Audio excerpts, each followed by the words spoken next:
should you add before week 10 of the fantasy football season? Welcome, football fans and fantasy freaks. It's Mitch here with another week of must-add players on your waiver wire to make your fantasy football team much stronger entering week 10. Spike the like button and don't forget to subscribe for weekly must-add players every week on OwnersBox Fantasy. Before I give you my favorite ads of week 10, this week, week 10 on OwnersBox is a fantastic week to sign up. Why? Well, there's over 100K in NFL prizes on OwnersBox in week 10. So use that sign up link in the description, in the pinned comment. Check it out. And actually, new users get a sweet deal. A free entry and a $500 deposit bonus when you sign up. So check it out. OwnersBox, link in the description. 100K in prizes in week 10. Now let's get to my must-add players in week 10 of the 2024 fantasy football season. Beginning with tight end baller Mike Gesicki, who went off in week number 9 and was an absolute clutch pickup for my fantasy football team. I picked him up like, I swear to you, 20 minutes, 15 minutes right before the game. I put him in the lineup and he went off. No T. Higgins means Mike Gesicki is a must start in fantasy football at this tight end position. Why? Little do people actually understand that Mike Gesicki, his entire career, he's not a tight end. He's a glorified receiver. He's basically like Evan Ingram, right? He's not a tight end. He doesn't block. He doesn't really play traditional inline tight end. His best position has always been and always will be as a slot receiver. And I think what we've seen from the Bengals is they've almost made Mike Gesicki, in their 11 personnel, 3 wide receiver formations, they've made him their new Tyler Boyd. You could even see Mike Gesicki more involved moving forward, not only because of his connection with Joe Burrow and his overall production that we've seen without T. Higgins on the field. He's been a third down chain mover for this team and Joe Burrow, and consistently in big moments coming through. But also, with a tight end out, he could be more involved in some of those 2 tight end packages as well. So Mike Gesicki these last couple of weeks without T. Higgins has been awesome. 8 targets, 7 receptions, 73 yards. 6 targets, 5 receptions, 100 yards, 2 touchdowns against the Raiders. Zach Taylor says he's not sure if T. Higgins will be available this Thursday. It's a short week against Baltimore. Baltimore's solid against tight ends, but they're one of the worst pass defenses in the NFL. So I'd expect even this week for Mike Gesicki to have a very large role, and they've been giving up explosive passes down the field. Burrow thrived against this defense earlier in the season. I expect Gesicki to have a huge week again. He's only 13% owned. I think especially when Higgins is out, he's a must start, but he's definitely an add, even if Higgins is in there, because I think with the tight end injury, with just the overall production we've seen from him in these last couple of weeks, he's going to be more involved as that third receiving option in this offense. They didn't really know who it was going to be post Tyler Boyd, right? They didn't know. Was it going to be the rookie Burton? Well, he is playing the slot machines somewhere. I don't know where he went. And then you've got Yosivas, who's kind of been inconsistent. Nobody's really stepped up except for Mike Gesicki. So expect him to continue to step up in future weeks. Great ad for you this week. Now, let's talk about a team that was on a bye week in week number 9. A team and a set of players that I think are valuable for your fantasy football team. If for some reason Jawan Jennings is still on your waiver wire, we've talked about him throughout the entire course of the season. I told you to pick him up way back when, and then, you know, he might have got cut because Brandon Ayuk was starting to get going. They had Debo. They had all their receiving weapons back, and it felt like Jawan was not going to be the same guy. Plus, it corresponded with a Jawan Jennings injury, a hip injury, which kept him out. But now with Ayuk out for the season, with McCaffrey coming back, with the overall Niners off a bye week typically having their surge of the season in November and December, picking up their pace of play and their ability on offense under Kyle Shanahan in this era. We could see Jawan Jennings actually take over as the X receiver in this offense as Brandon Ayuk's replacement and go off down the stretch. I think he could be an absolute fantasy champion type of pickup this year. Because, yeah, he's 50% owned. So that means he's 50% available. That means that some people probably cut him while he was hurt. Some people probably cut him on the bye week. So if he is available, look at your depth chart at wide receiver. If you can use a flex, I would pick up Jawan Jennings because I think he's going to have explosive weeks down the stretch of this season. Actually, in fact, Jawan Jennings has been pretty good even with Ayuk in the lineup. He hasn't seen any less than 4 targets in a single game this season. So when he has played, he has been out there and he has been getting targeted. He has been getting the ball. Jennings is third in Jawan. This guy, that's his nickname by 49er fans. He is a go-to player against man coverage. He's a go-to player on third down. He's a go-to player in big spots. And he's a really underrated talent, so I'd recommend you pick him up. Ricky Pearsall is a guy that's less owned, more available, 28%. Just additionally, on top of Jawan Jennings, if he is available, I'd consider him a stash. I'd see how he develops down the stretch. We've talked about him before. First round pick, wicked quickness, wicked lateral agility, good route runner. I think that he will have that slot role for the Niners as their third receiver in 11 personnel. So look out for Ricky Pearsall down the stretch as well. But of course, Christian McCaffrey, arguably the best football player on earth, returns to the Niners. That's just going to make this entire offense a lot better. Taysom Hill is a player that I love as a football player, but as a fantasy asset, sometimes he's extremely valuable. I would recommend picking him up right now. He's only 37% owned, but his flexibility and position availability, rather being a quarterback or a tight end, depending on your platform, he's valuable because right now the Saints have no weapons. And when the Saints have no weapons, what do? They resort to being the 2008 Miami Dolphins, and they become the Wildcat Taysom Hill team.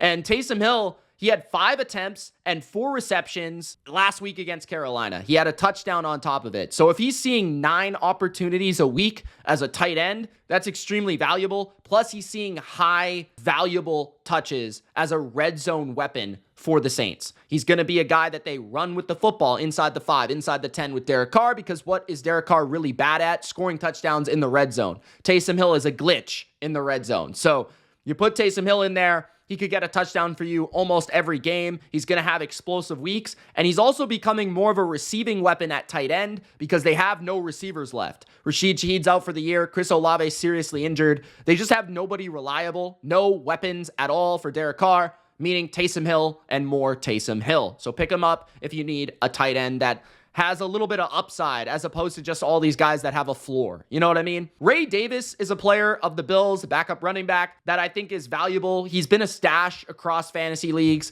this season, but the more that you watch him, the more you say this guy is just good at football. And I want more players that are good at football on my fantasy teams, especially at running back that are stashes. If James Cook is ever out, we've seen Ray Davis could become a weekly starter and could be a guy that if James Cook is out in, let's say, week 16 of the fantasy football season or the NFL season in general, it's week 16, it's fantasy playoffs, you could automatically have an RB2 or a flex play because against the Jets, he had 20 carries in that game that James Cook was out against the Jets. 20 carries for 97 yards. And even with James Cook in there, he still contributes. He had 4 attempts for 20 yards and 2 receptions, one for a major touchdown, 70-yard touchdown against Miami this past week. So he's explosive, he's physical, and now that the weather is going to change to being snow, cold, a guy like Ray Davis that bludgeons you and bludgeons and runs over a defense is that much more valuable in that style of running. So Ray Davis is definitely a stash for the rest of the season. Xavier Legette, wide receiver, rookie, first-round pick of the Carolina Panthers. He is somebody that should be owned at this point, considering that Adam Thielen could be traded. More on him later. And also, Deontay Johnson was already traded. Bryce Young was in there. Andy Dalton has been in there. And we've seen success for Xavier Legette in both instances. So he's 27% owned. He could be the number one receiver in an offense for the rest of the season. He's had 4 catches for 33 yards and 4 catches for 34 yards, including a touchdown in each game over the past 2 weeks. He's seen 13 targets the last 2 weeks. Pretty solid number to me. And he's also had a carry in 3 straight games, which indicates that Legette, the offense, the coordinator, they want to get him involved, right? They want to feed him the ball. They want him to be a consistent force in the offense. And moving forward with Adam Thielen on the trade block, Deontay Johnson gone, Legette was the guy that they put their resources into. He was their draft pick. He's the guy they want to thrive. So they're going to feature him as much as possible. He becomes a very interesting fantasy asset. See how that role develops in Carolina, especially on a team that's going to be trailing for pretty much every game for the rest of the season. Now, I brought up Adam Thielen. I might as well talk about him right now. Adam Thielen is a wide receiver that I would also recommend picking up at 25% owned. I actually picked him up in one of my leagues just because he's coming off the IR. For now, until he comes off, you can stick him on the IR spot if you have one. And with Carolina, he could be productive, but if he's traded, he could also be productive. So I think it's a win-win either way. He's rather going to go to a better team with likely a better quarterback than Bryce Young, let's say Russell Wilson and the Steelers, and become their number 2 receiver, or he stays with Carolina with a quarterback that he caught 103 catches for 1,000 yards in 2023, Bryce Young. So he's rather in a very comfortable situation with Carolina as their go-to target on third down in a pass-heavy offense because they're always losing, or he goes to a better team. He's healthy now. He could be decent for the stretch run considering he was productive last season when healthy. So Adam Thielen, 25% owned. You could certainly do worse as a stash and see type of approach, right? Like Thielen's a guy I would just pick up, see where he gets traded, see how they handle Thielen's workload, see if he's involved in the offense. If he doesn't get traded, you kind of know what you're going to have, kind of a floor play at wide receiver for the rest of the year. More wide receivers that are interesting. Demarcus Robinson of the Los Angeles Rams has had 2 back-to-back pretty good weeks, 17 PPR points and 27 PPR points, full PPR last week and the week previous. He's only 12% owned because of the Puka Nacua return, and then, of course, Cooper Kupp, a cup of coffee with Matthew Stafford. And that's exactly what Demarcus Robinson has had the last couple of weeks, a cup of coffee with Matthew Stafford. Because last week, Puka Nacua injured, or not injured, but he kind of was injured entering the game, and then he got ejected. So he basically became the number 2 receiver. But the week before that, he was the number 3 receiver. And the funny part about that is a bunch of people, including myself at times this year, were telling you, pick up Demarcus Robinson. He's the new number 1 because Puka's out, Kupp's out. He's actually better as the number 3 and the number 2 in fantasy football because he gets better matchups. He's actually more of a vertical threat when he becomes the number 3 in the offense. Kupp's underneath, Puka's kind of intermediate, and then Robinson's the deep guy, and he's the explosive guy, and he's the touchdown guy, and that's the guy that Stafford looks for a big play, and he thrives in that role in this offense. So I think he's a win-win either way. He could be a good bye week fill-in in deeper leagues. He could be a guy that we see if Puka gets hurt again because he's pretty fragile right now. Cooper Kupp, he's pretty old right now. Either way, if either of those guys goes down, Robinson could become the number 2 behind Kupp or Puka, and that just suits him better than being the number 1, and that's actually going to be the best role for him possible in fantasy and make him very fantasy viable, especially, down the stretch with a team and an offense that feels like it's coming together. So Demarcus Robinson, that final wide receiver ad of the week. Jaylen Warren is a running back that I would look out for.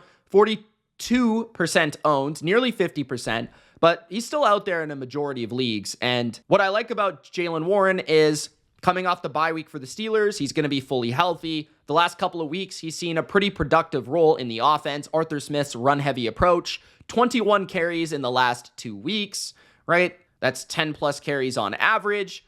And then you have 2 weeks as well with 3 targets in each game. So he's getting a little bit involved as a runner, a little bit involved as a receiver, and he is a absolute handcuff for Najee Harris. Najee's been fantastic as of late. If Najee gets hurt because of the workload that he maybe can't sustain, Jaylen Warren would instantly be potentially a league winner in a couple of games down the stretch. So yeah, Jaylen Warren, 42%. Check him out. Explosive player, quick, makes people miss, great in the receiving game, great in the screen game. And this Steeler offense is low-key pretty fire lately. So you could do worse than Jaylen Warren. And I've got 2 quarterbacks for you this week. First of all, Justin Herbert, 44% owned, much more owned than my alternative pickup. But Justin Herbert is just a really good player in real life. And last year, he wasn't really fantasy viable. This year, he's looking pretty fantasy viable as of late. He's had 349 yards, 279 yards, and 282 yards in the last 3 weeks. That's pretty solid numbers, in my opinion. He also has good matchups after the Titans game. He plays the Bengals, the Ravens, the Falcons, the Bucks, the Patriots, and the Raiders for the rest of the season. He plays 2 tough defenses out of the rest of the season schedule. Denver and Kansas City, divisional matchups, which he should be pretty familiar with their defenses as well. But Bengals, Ravens, Falcons, Bucks, Patriots, and Raiders, those are all pretty prime matchups for passing the ball. So Herbert's playing well.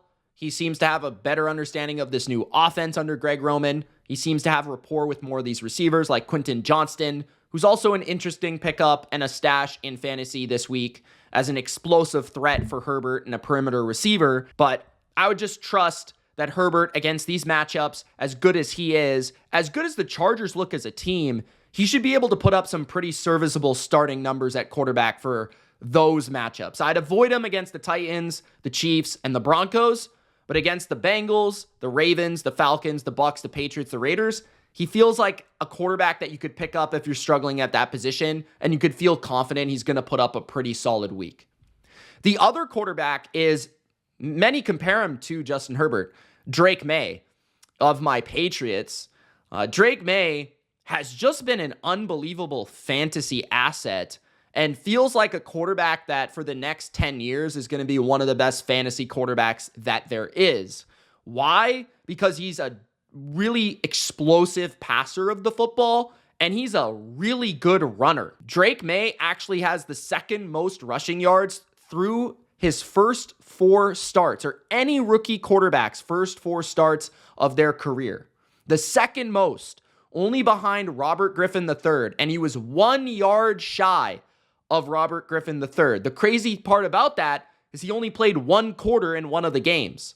So on average, Drake May has been the best rushing quarterback through his first 4 starts of an NFL career we have ever seen. So he is really explosive as a runner. If you see him take off, it's effortless. It looks a lot like Josh Allen. He might even be faster than Josh Allen. He's not as big and thick, but he is fast. And he is slick in the way that he takes off. And he is very good at extending plays, creating explosives, and he has a great arm. So despite everything around him, May has been pretty much startable in every game he's played against good defenses. The Titans, a legit number 1 yards allowed defense in the NFL. The Jets, a good pass defense. The Texans, the best pass rush in the league. He's played some good defenses, and he's put up some numbers. 7 touchdowns in 3 games and a quarter, right? Like, that's better than 2 touchdowns a game. And the rest of the year, he plays after Chicago. He has a nice little stretch where you could start him.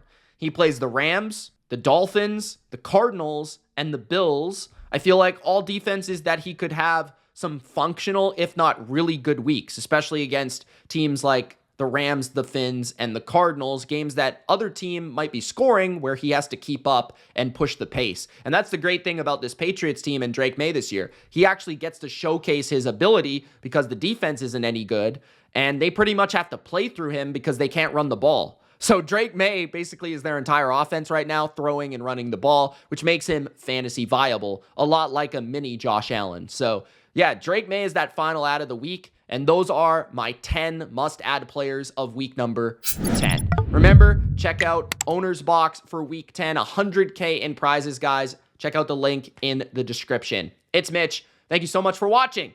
We'll see you in my trade video, okay? Buy low, sell high for week 10. Peace.